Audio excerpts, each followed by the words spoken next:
A very good day to you, ma'am.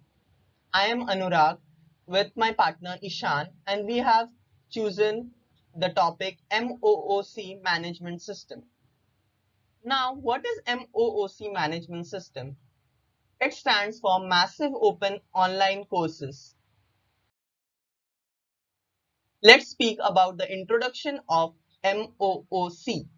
A massive open online course is an online course aimed at unlimited participation and open access via the web. In addition to traditional materials, it contains filmed lectures, readings, and problem sets. Many MOOCs provide interactive courses with videos and quizzes, which can be used by students all over the world. They also give user forums in social media to discuss or support community interaction among students, professors, teaching assistants, as well as immediate feedback is given to quick quizzes and assignments.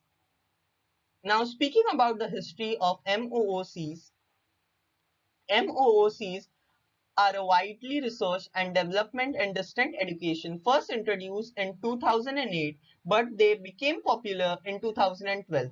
The MOOCs have been just born and therefore are a process of transformation and settlement, and nobody can define what a MOOC is. But in some way, MOOCs are the natural evolution of the open courseware which was created and developed by the Massachusetts Institute of Technology, MIT, in 2001.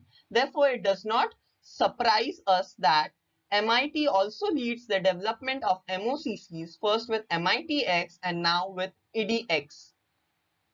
There are many examples of MOOCs which are available on the internet. For example, Coursera, Udemy, edX, Khan Academy, etc. for a few. The term MOOC was coined during the course Connectivism and Connective Development by Dave Cormier from the University of Prince Edward Island, Canada.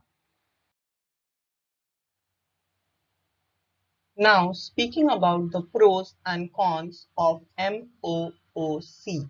The pros are as follows.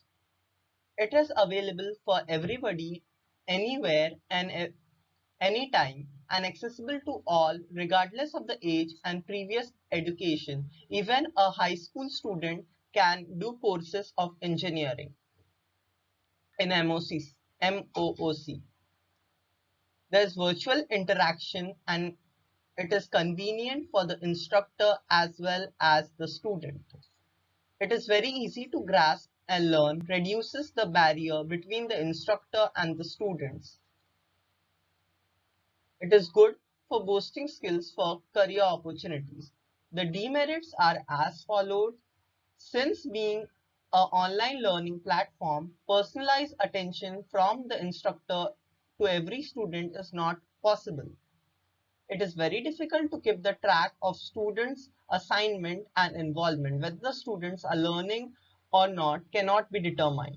Learners with disability and a poor internet connection can't use MOOCs, which is a major demerit as majority of the world population has a very poor internet connection. Language is a very sophisticated barrier when the translation is not available. For example, if an English video is not available in German, the people speaking German as a first language will not be able to understand it.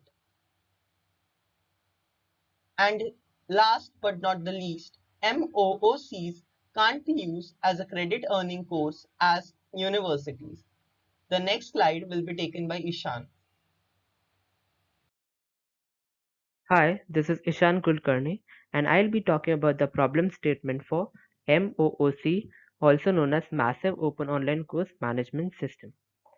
The MOOC Management System is a website or a mobile application which can be used to access the online courses and information wherein any user can register himself or herself in the app as a student or an instructor.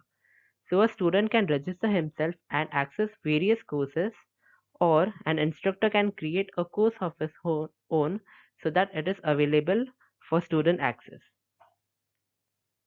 Student has a unique student ID and his information such as name, date of birth, etc. Many students can enroll in many specializations. So a student can enroll in n number of specializations and a specialization can have m number of students. Specializations have a unique specialization ID, title, duration, rating, and other information. Some specializations are free, while others charge a fee from the student. A specialization can have many courses, so a single specialization can have n number of courses. Each course has a unique title and some duration. A course can have many tests, or basically it can have n number of tests with unique test ID, test type, total marks, and number of questions. Tests are of two types which are graded and important for course completion, and ungraded tests which are not included for passing the course. In order to complete a course, the student must complete and give all the tests that are graded and obtain the passing percentage as set by the instructor. Many courses are taught by many instructors. So, an instructor can teach n number of courses, or a course can be taught by m number of instructors. The instructor has a unique instructor ID and other details of the instructor. Students and the courses are stored in the database. Each course has a particular duration and each specialization has a specific schedule. So now I'll be briefing you about the MOOC management system, EER, or Extended Entity Relationship Diagram. So talking about the student entity first, it has student ID as a primary key and other attributes such as number of courses completed, date of birth, contact number, sex, age, and name, which is a composite attribute formed from first name, middle name, and last name. Student and specialization form a many-to-many relationship known as is enrolled in relationship. It has attributes such as date of join and grade. So, whenever student joins a specialization, the date of join will be stored in this attribute and his grades for that specialization will be stored in this grade attribute. Specialization entity has specialization ID as a primary key and other attributes such as title, date of commencement, duration, and rating. Specialization has a weak entity, fees, which stores the amount of fees for a particular specialization. So this entity is dependent on the specialization entity and it has other attribute that is fee ID. Each specialization has many courses. So specialization and course forms one-to-many relationship. Course has duration and course title is its primary key. Each course can have many number of tests, so course and test form one-to-many relationship. Test has attributes such as total marks, test type, number of questions, and test ID as its primary key. Now, test and test forms is a relationship with graded test and ungraded test. So over here, graded tests are basically is an entity which is compulsory for the completion of a course, whereas an ungraded test is not compulsory for the completion of a course. So it is basically optional. So graded test has attributes such as marks, number of attempts, and passing marks, whereas ungraded test only has number of attempts. Now, many courses can be taught by many instructors. So course and instructor form a many-to-many relationship known as taught by relationship that has attribute number of lectures taken. So um, every instructor's total number of lectures for a particular course will be stored over here. Now, the instructor entity has attributes such as qualification, sex, contact number, date of birth, name, and instructor ID is its primary key. So with this, we complete our EER diagram.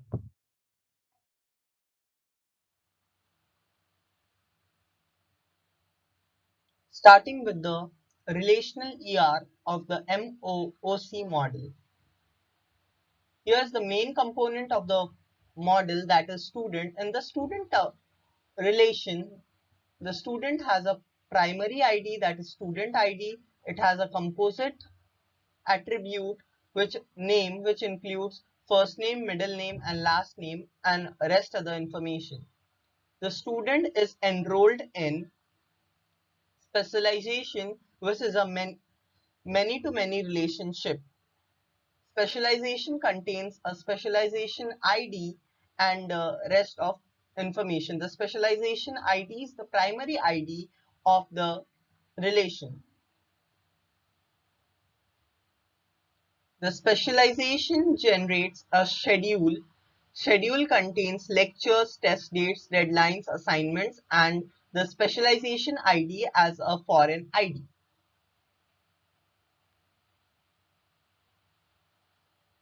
A fee is payable for the specialization, the fee relation contains the specialization ID and fee ID. Specialization ID is a foreign key which is a primary key in fee ID.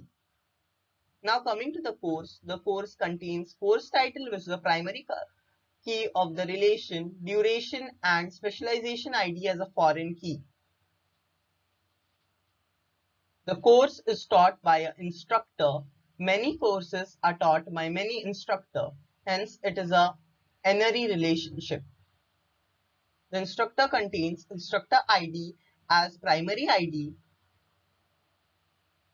which is the foreign ID of the taught by relation, and the course contains test, which has test ID as primary ID. It contains test type, total marks, number of questions, and course title is a foreign ID from the course to the test relation.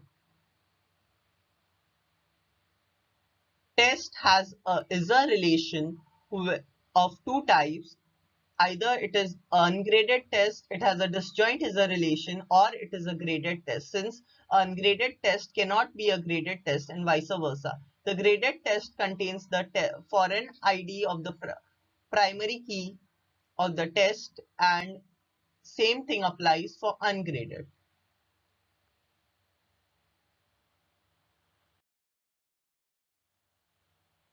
Now speaking about the workflow of this process. While registering, if the user is a student, the student will need to enter the information such as name, first name, middle name, last name, date of birth, gender, etc. and a unique student ID. If the student enters an ID that is already present in a system which is non-unique, the student will be asked to provide a different ID. If a student completes a course, then the count will automatically be updated. A student can choose a specialization, so information of date of joining the specialization and the grades will be stored in the M:(n) relationship table between the student and the specialization. That is in is enrolled table, and the grades will be updated as per students' progress. Whenever the user is an instructor, the instructor will need to provide information such as name, gender, date of birth, contact number, qualification, and a unique instructor ID. If the instructor enters an ID that is already present in a system which is non-unique, this instructor will be asked to provide a different ID. An instructor teaches a course. Information of number of lectures taken for a particular course will be stored in M:(n) relationship table between the instructor, that is the taught by table.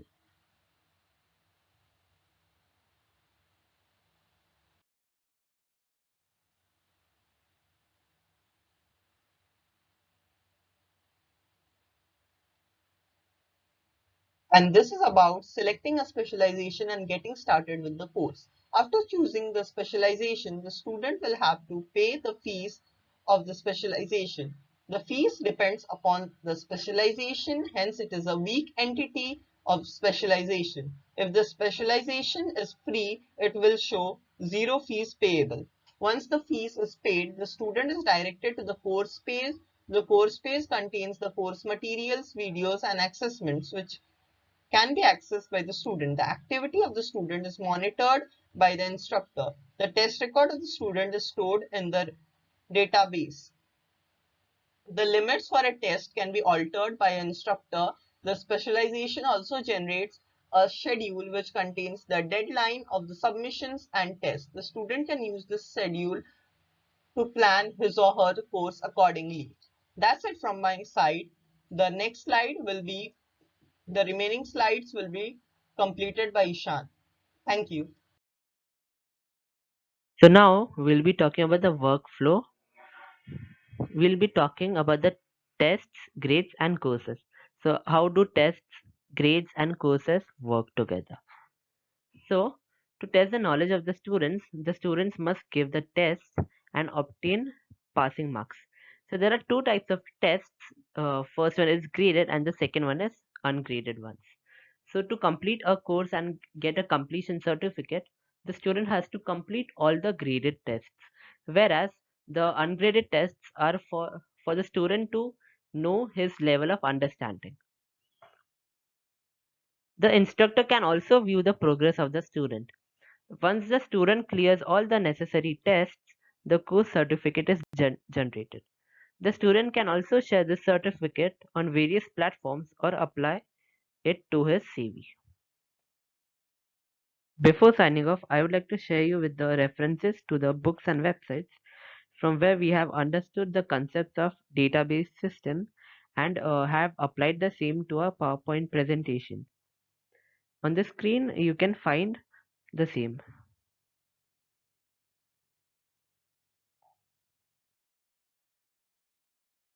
Thank you for watching.